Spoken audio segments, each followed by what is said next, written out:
সব চোর, ছেচ্চোর, চিটিংবাজ, মাতাল, পাতাখোর, খুনি, ধর্ষক সব বিজেপিতে। মঞ্চে দাঁড়িয়ে গলার জোর দেখিয়ে চেঁচিয়ে নিজের দলকে ধোয়া তুলসীর পাতা প্রমাণ করানোর চেষ্টা করবেন না। 2011 থেকে 2024 সাল পর্যন্ত যত ধর্ষণের অভিযোগ রয়েছে সব আপনার দলের নেতাদের বিরুদ্ধে। পানিহাটি ধর্ষণ কাণ্ডের মূল অভিযুক্ত তৃণমূল নেতা প্রবীর দেকে গ্রেপ্তার করল খড়দহ থানার পুলিশ। ধর্ষণে অভিযুক্ত খড়গপুরের তৃণমূল কাউন্সিলর। বিয়ের প্রতিশ্রুতি দিয়ে ধর্ষণ আর সেই অভিযোগে বিদ্ধ তৃণমূল নেতা। এসবের জেরে চাঞ্চল্য ছড়ালো ভাঙড়ে। পাট খেতে তুলে নিয়ে গিয়ে পঞ্চম শ্রেণীর ছাত্রীকে ধর্ষণের অভিযোগ তৃণমূল নেতার বিরুদ্ধে। ঘটনায় চাঞ্চল্য ছড়িয়েছে মালদার হরিশ্চন্দ্রপুরের মশালদহ। আরজি করের ডক্টর তরুণীর ধর্ষণ আর খুনের ঘটনায় যখন উত্তাল রাজ্য, তখনও নোংরা কাজ করতে থেমে থাকেনি আপনার দলের নেতারা। দিনাজপুরে 13 বছরের নাবালিকাকে ধর্ষণের অভিযোগ তৃণমূল নেতার ছেলের বিরুদ্ধে। চিটিংবাজ, মাতাল, পাতাখোর, খুনি, ধর্ষক সব বিজেপি। পশ্চিমবঙ্গের প্রাক্তন শিক্ষামন্ত্রী পার্থ চট্টোপাধ্যায় শিক্ষা ব্যবস্থার গাঁড় মেরে দিয়ে জেলে বসে রয়েছেন। কি বলবেন, ইনি কি বিজেপির ছিল? রাজ্যের প্রাক্তন খাদ্যমন্ত্রী জ্যোতিপ্রিয় মল্লিক থেকে শুরু করে অনুব্রত মণ্ডল, কালীঘাটের কাকু, তৃণমূলের যুবনেতা কুন্তল ঘোষ সহ আরও একাধিক নেতা নেত্রীরা এখনও পর্যন্ত ইডি সিবিআইয়ের জেরার মুখে রয়েছে। এরা কি সব বিজেপি? আরজিকর মেডিকেল কলেজে আর্থিক দুর্নীতি মামলায় সন্দীপ ঘোষকে গ্রেফতার করল সিবিআই। সন্দীপ ঘোষের গ্রেপ্তারের আগে আপনি সিবিআইয়ের কাছে জবাব চেয়েছিলেন। কেন 14 দিন এই খুন আর ধর্ষণের মামলায় সন্দীপ ঘোষ অ্যারেস্ট হয়নি? সিবিআই কে জবাব দিতে হবে। সিবিআইয়ের কাছে জবাব চাওয়ার আগে রাজ্যের স্বাস্থ্যমন্ত্রীকে জবাব দিতে হবে। আরজি করের ছাত্রছাত্রীদের পাস করানোর জন্য কেন 8 থেকে 10 লাখ টাকা নেওয়া হতো? স্লাইড পাস করানোর জন্য 8 থেকে 10 লক্ষ টাকা। যদি 8 থেকে 10 লক্ষ টাকা দেওয়া যায় ঠিক আছে, না হলে ফেল, পড়াশোনার দরকার নেই। শুধু তাই নয়, আরজি কর মেডিকেল কলেজের অনেক ছাত্রছাত্রীদের জীবন নষ্ট করেছে সন্দীপ ঘোষ। অভিযোগ 6, অনেক ছাত্রের জীবন নষ্ট করেছে যারা তার কথা শুনতো না বা তার অনুগত ছিল না, তাহলে তাদের জীবন নষ্ট। আরজি কর কলেজে মৃতদেহ বিক্রি করার অভিযোগও রয়েছে তার বিরুদ্ধে। এখন সন্দীপের দুর্নীতির যে জাল রয়েছে তারই পাশাপাশি আপনাদেরকে আমরা জানাচ্ছি মগ থেকে লাশ পর্যন্ত পাচার করা হতো টাকার বিনিময়ে। কেন এত বড় দুর্নীতি হতো? সিবিআইয়ের কাছে জবাব চাওয়ার আগে রাজ্যের স্বাস্থ্যমন্ত্রীর কাছে জবাব চাওয়া উচিত। এছাড়া আরও বহু অভিযোগ রয়েছে সন্দীপ ঘোষের বিরুদ্ধে। দেখুন সন্দীপের দুর্নীতির যে জাল রয়েছে, একদিকে মেডিকেলের বজ্র পাচার, একই সঙ্গে বাংলাদেশের সিরিঞ্জ পাচার, টেন্ডারে দুর্নীতি, বেআইনি পার্কিং, হাসপাতালে তোলাবাজি, অনুমতি ছাড়াই স্টল দেওয়া হতো।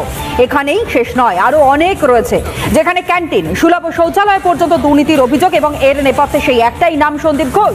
আরজি কর মেডিকেল কলেজ বহুদিন ধরে দুর্নীতির আতুরঘর হয়ে রয়েছে, সেটা স্বাস্থ্যমন্ত্রী জানে না বা অভিষেক ব্যানার্জি জানে না।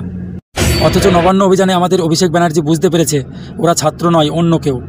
কালকে যারা রাস্তায় নেমেছিল কোনো ভদ্রলোককে আপনি দেখবেন না। এমন এমন ছাত্র কালকে রাস্তায় নেমেছে আমরা দেখেছি। কেউ বলছে আমি বিএসসিতে সায়েন্স নিয়ে কমার্স পড়ছি, কেউ বলছে আমার 23 বছর বয়স, আমি 11-এ পড়ি, স্কুলের নাম জিজ্ঞেস করছে, বলছে ভুলে গেছি, জানি না। এই হচ্ছে বিজেপির প্রকৃত চেহারা। তৃণমূলের অনেক সমর্থক 21শে জুলাই পালন করতে আসে ধর্মতলায়, অথচ এরা অনেকেই জানে না 21শে জুলাইটা কিসের জন্য।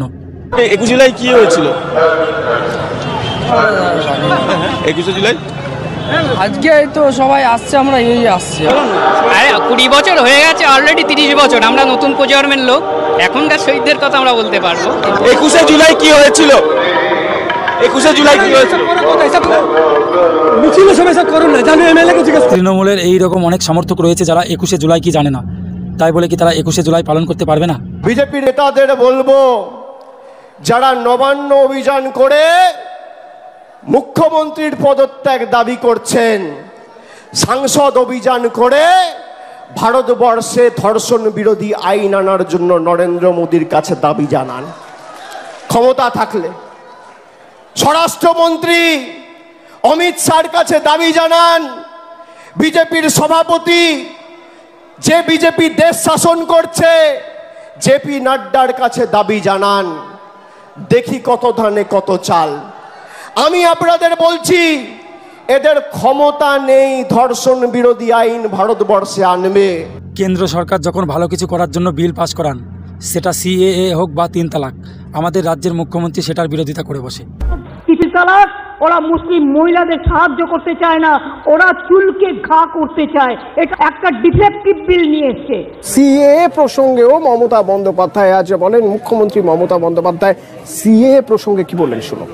গুজরাটে পলিটিক্স আসছে বলে এসব করছে, আমরা তো এগুলো করতে দেবো না। কেন্দ্র সরকার থেকে যখন আমাদের বাংলায় 123টা ফাস্ট ট্র্যাক কোর্টের অ্যালাউড করা হয়েছিল, তারপরেও কেন 6টা করা হয়েছিল? দেখি কত ধান কত চাল।